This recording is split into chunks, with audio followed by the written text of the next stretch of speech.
In the golden age, people will be in very, very high states of consciousness. They'll be muktas. And of course, they finally achieve moksha also. That's one thing. The physical world is going to be very, very different, unimaginably different than your wildest imagination. That is, karmano bandhat vimuktihi. That's going to happen. That is, there will be no work.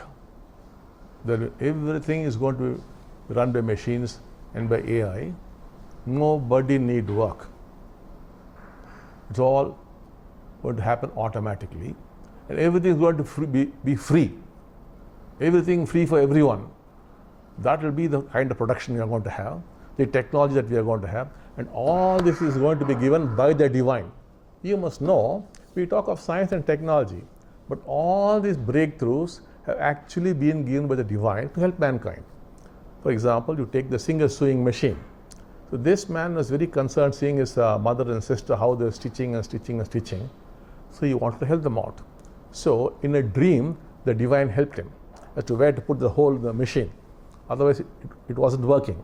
It was a divine revelation, and the sewing machine was born. It has saved millions of women around the world. Similarly, the benzene formula for chemistry is a very important formula, was again given by the divine in a dream. And Einstein, most of theories, they are actually mystical experiences for him. He's a great mystic, amazing mystic, Einstein. Nobody knows about that, except a few people. And what he could see mystically, he being a great mathematician, could convert that into physics. Now, you take our own Ramanujan. Now, Ramanujan mathematics is amazing mathematics, still not completely deciphered, still not completely understood. And it's even a bit doubtful if he himself really understood certain things. But all that mathematics is today, not all, part of it is being made use of in rocket science, part of it in textile manufacture. And who gave him those formulae? It's all given by goddess Namagiri of Kumbakonam, directly given by goddess Namagiri. So the gods can directly download onto you, and they have been helping mankind evolve. Though it looks like he worked hard, yes, he worked hard, but the inspiration, the breakthrough was given by the divine. The divine is helping us grow, prosper, make our lives comfortable through science and through technology. Now the same thing is going to happen. Already we are quite ahead on that. So by 2030, you would walk into an operation theatre and then you would come out awakened. The surgery already, some of our devotee doctors, with the help of robots, it can't be done humanly, they are doing brain surgery in India also, where they are able to reduce the thought level considerably. A little bit more and you're awakened. So it's going to come, the golden age is going to come through science and technology, not through your sadhana, no way. So we are very close to that. So 2030 it will all be ready. You just have to move in, and it won't be so expensive also. Have your surgery and come back awakened. Maybe you have to admit yourself, or you could also be an outpatient, we do not know. So we are getting very close to that. That's one route. There are others, again, many of our devotees are involved in working on the genes. Now, you are not Ramana, you are not Buddha, you are not Ramakrishna. So you are like this. Why are they like that? You have read those books, you have done all sadhana, you also been staring between the eyebrows, you've been controlling your breath, all that you have done, but you are not moved an inch. Maybe a little bit better, a little bit growth in your consciousness. That's all. But they are happily enjoying their states. Ramalinga Swami was there, he could become a light body. You could not photograph him, only the clothes will be seen. The man's physical body cannot be caught on camera. Ramalinga Swami, who lived quite recently, about 100 years ago or so, in Chennai, he was like that. You are not like that. We heard so much about Buddha, about Mahavira, and so many great Mahans. One, not so many, but you are not. You're not anywhere near that. You've been reading their books and going to so many gurus. Nowadays on TV you see so many gurus coming, seeing and seeing and seeing. So many things on WhatsApp you're seeing and seeing and seeing, and doing many, many things. But have you moved? You're the same old person. That thing has happened. Why so? Poor Ramana went on speaking. He was a very silent person. Whenever he did speak, he spoke very profound sense. Who am I? I know people who are asking, who am I, who am I, who am I? And finally they get into depression. And some even commit suicide. Who am I, who am I? That is okay for Ramana, not for you. You better go about your business, make your money, have your car, your bungalow, and enjoy yourself. If you start asking, who am I? You'll neither be here nor there. But why is this difference? Now, this has refers to the genes. Ramana had certain genes, you do have those genes, but they were activated in him. They are not activated in you. That is the problem. So, even the Buddha, when he was meditating, a few days before his actual enlightenment, the light came. It is there in Buddhist scriptures, it was there standing in front of him. It was divinely given to him, the Buddha. And of course, he triggered those genes. Genes everyone has. It's got to be triggered. For them, it got triggered. Their karma was such. It got triggered. Then after the triggering, they did some sadhana. Nobody ever became enlightened through their sadhana. After the enlightenment, they spoke about many things. That was only incidental. Now the question is, we have to activate the genes in you. Now here again, we are making very rapid progress with a lot of our devotees involved in that field. That also by 2030 will be ready. They will activate those genes in you, whereby you become a Ramana or a Buddha. That's what is going to happen. Then there are others who are now trying the medical approach. So you can move into great states on a permanent basis without any side effects. That also they are rapidly moving. Now all this is likely to happen by 2030. We are getting very close to that. So now the question is, will that be implemented? No. Simply no. The governments will not allow that to be implemented. Why? Imagine all of you become Ramanas or Buddhas or Ramakrishnas. Do you need a government? Do you need courts? Do you need police?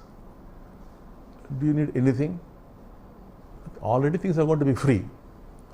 And when you're at that level of consciousness, where is the need for countries? Where is the need for religion? Religion would be dead, gone. So all the mischief of religion, it will be gone. No religion is required. Will there be politics and politicians? No. Nothing is required. Will there be bureaucrats? Nothing is required. Simply all are Ramanas and Buddhas. They'll only be sharing. Will there be rich and poor? No. Will there be any form of division? No. The heart would have flowered. This is also called the Kalki army of love. Your hearts are so hard. You don't know what love is.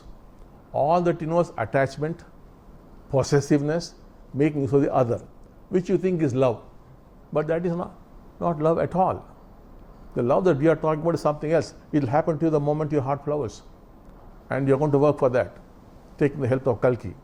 Then only you'll know what love is. Then only you know what it is to live, what it is to really be happy.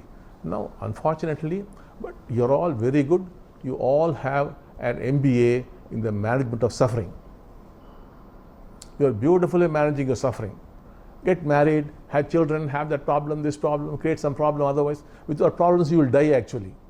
You need problems to survive. That's why if you find a young man depressed and unhappy, get him married. He'll have enough problems to keep himself engaged. You cannot survive without problems. That's our life. Because there's really no love in the heart. We are dead human beings. We exist. Just we exist. So that's all. So all this is going to happen. And now, of course, everything, all forms of division will go away. Where there's a Ramana and a Buddha, will they be fighting Ramana and Buddha? No way. The world is going to be very, very different. So, will the government see their own resolution, their own systems, what they built up? Nobody is going to allow that to happen. Then what happens next? Now, everything is free. You want clothes that is free, want food that is free. It will become like that. The divine is going to give such science and such technology, everything is going to become free. And if you move to the higher states, then everything vanishes. So they won't allow. But then what happens? life will become totally meaningless and purposeless. Even now it is meaningless and purposeless, but you create a meaning, you create a purpose. Your society has nicely brainwashed you, your parents, your school, your college, everything has brainwashed you completely, and therefore you are happy. In some sense you are happy, but then it will no more be able to brainwash you.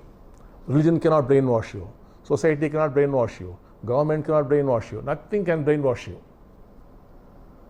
And when you're not being brainwashed, then everything perishes. And for you, it will be like committing suicide. You need problems to survive. When people come to me with problems, I know the moment they solve the problem, 3 months later, they will come with some other problem. If it is not there, they will be creating a problem for themselves. You need problems to survive. So without any problems, how do you live? In this kind of consciousness, how do you live?